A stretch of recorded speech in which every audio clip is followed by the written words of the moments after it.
Alors, dans cette vidéo, je vais programmer la navigation par action. Donc, ce qu'on veut ici, c'est quand on clique, quand on est dans le fragment Connect, quand on clique sur ce bouton, eh bien, on affiche le fragment Appointment. Alors, pourquoi je commence par la navigation par action? Eh bien, parce que la programmation ou la définition de l'animation des transitions est plus aisée dans ce cas-là que dans le cas de la navigation par destination. Alors, regardons comment ça marche. Affichons notre graphe de navigation, sélectionnons l'action qui est ici. Alors d'abord, vérifions bien qu'une action en fait est toujours associée avec un fragment.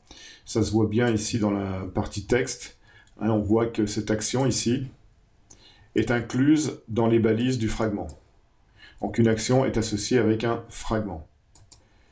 Donc si on regarde le panneau des attributs de cette action, on constate qu'il y a un groupe animation, et c'est ici qu'on va pouvoir spécifier l'animation des transitions. Donc on va pouvoir animer le moment où le fragment est affiché à l'écran, et le moment aussi donc, où il est supprimé de l'affichage, il est remplacé par un autre fragment. On a aussi la possibilité de régler Pop Enter et Pop Exit, donc c'est la même chose, mais quand on utilise les boutons de navigation du smartphone.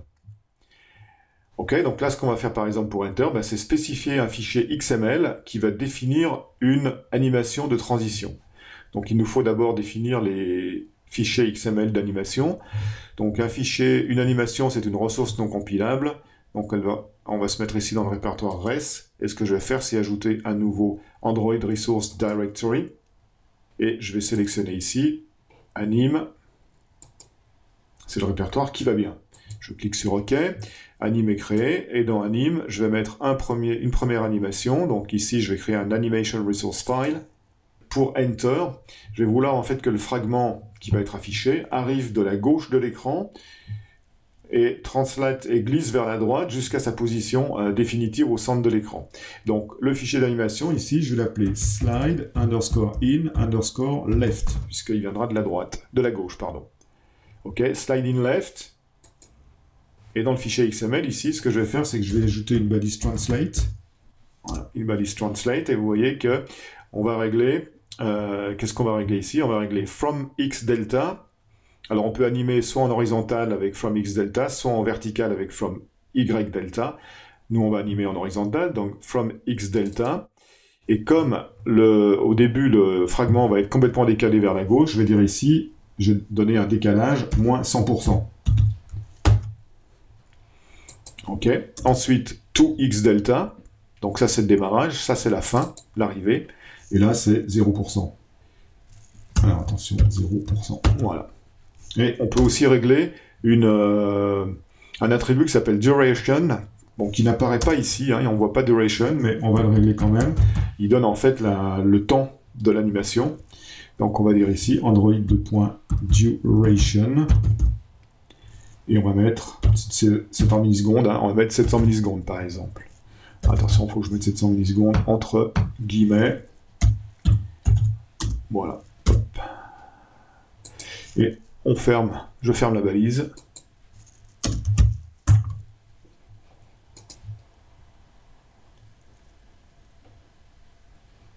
Alors, le truc qui ne lui plaît pas, c'est parce qu'ici, il manque un guillemet. Voilà, comme ça, c'est mieux. Donc, je vais mettre ça à la ligne pour qu'on voie mieux. Ok, voilà. Donc, nos trois attributs. C'est tout ce qu'il y a à faire pour celui-ci. Donc, ça, on va l'utiliser pour Enter. Et maintenant, pour Exit. Donc, je vais créer un nouveau Animation Resource File. Je vais l'appeler Slide Out, puisque là, c'est pour sortir de l'écran. Et on va sortir à droite, donc Slide Out Right. Ok, donc là, pareil, j'ajoute une balise Translate. Je règle le From X Delta à 0%. Le To X Delta à 100%. Et la duration, alors je vais reprendre, donc c'est Android duration égale 700. Donc je mets les attributs à la ligne, c'est plus clair. Voilà, donc on a deux fichiers d'animation, et maintenant on revient sur le graphe de navigation pour les affecter à l'action ici. Donc dans Enter, on va sélectionner Slide in Left, et dans Exit, on va sélectionner Slide Out Right. Si on regarde dans la partie texte ici, eh bien on voit que notre action, effectivement, les deux attributs Enter Anim et Exit Anim ont été réglés sur les deux fichiers que je viens de créer. Ok, donc c'est tout pour la programmation de l'animation. Donc maintenant, ce qu'il faut faire, eh bien c'est intercepter.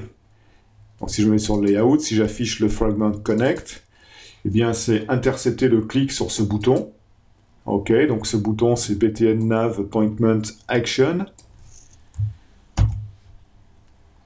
Et donc on va programmer, donc intercepter ce bouton dans le code Java associé au fragment. Donc je vais ici dans le code Java, dans la classe connect fragment. Et bien sûr on va utiliser ici la méthode onCreateView. Donc la méthode onCreateView, c'est une méthode de callback qui s'exécute quand le fragment est créé. Et vous voyez qu'en fait, elle renvoie un objet de type view. Et cet objet de type view est créé ici par cette instruction. Alors comme objet de type view, je vais en avoir besoin pour récupérer la référence du bouton. En fait, ce que je vais faire, c'est que je vais créer ici une variable de type view que je vais appeler v, et dont la valeur va être fournie par cette partie de l'instruction. Voilà, et le return ici, il va retourner la variable v. Ok. Alors, une fois que j'ai cette variable v qui représente la vue, l'objet Java vue, je vais pouvoir récupérer donc une référence au bouton. Donc je vais l'appeler, comment il s'appelait ce bouton? Je vais revenir ici, fragment confirm, donc c'est le bouton qui s'appelle, non, fragment connect, pardon. Voilà, c'est le bouton ici. Donc je prends son nom, je vais l'utiliser pour nommer la variable ici. Voilà, je vais l'appeler btn appointment action. Et je vais le récupérer à partir de v.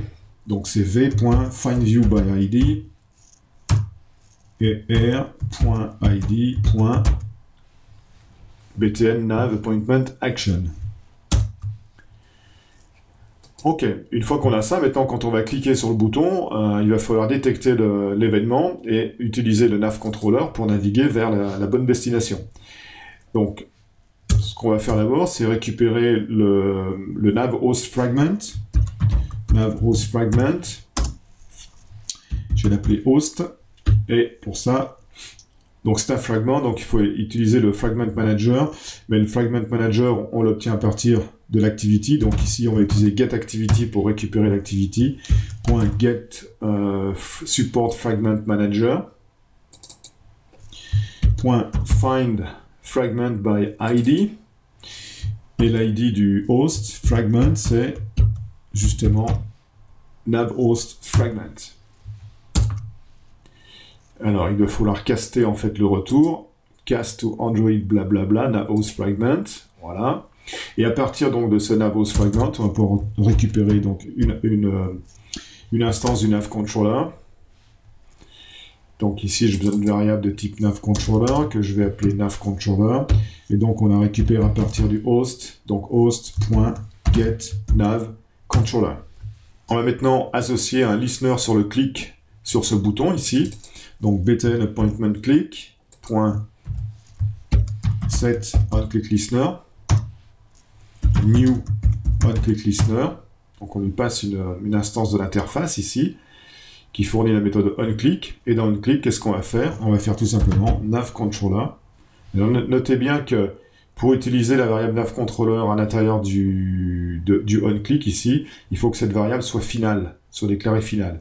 Vous allez voir que Android Studio le fait automatiquement dès que je vais valider le choix ici. Voilà, automatiquement, la variable est passée en finale. Donc, une fois qu'on a la référence du navController, on peut utiliser la méthode navigate. Et on va naviguer vers quoi? Eh bien, si on regarde le graphe de navigation, on va utiliser, donc on est sur ce fragment connect ici, on va utiliser l'action qui s'appelle next action. Donc ce que je vais passer en paramètre à la méthode navigate, c'est r.id.nextAction. Donc testons cette partie-là, donc je lance l'application.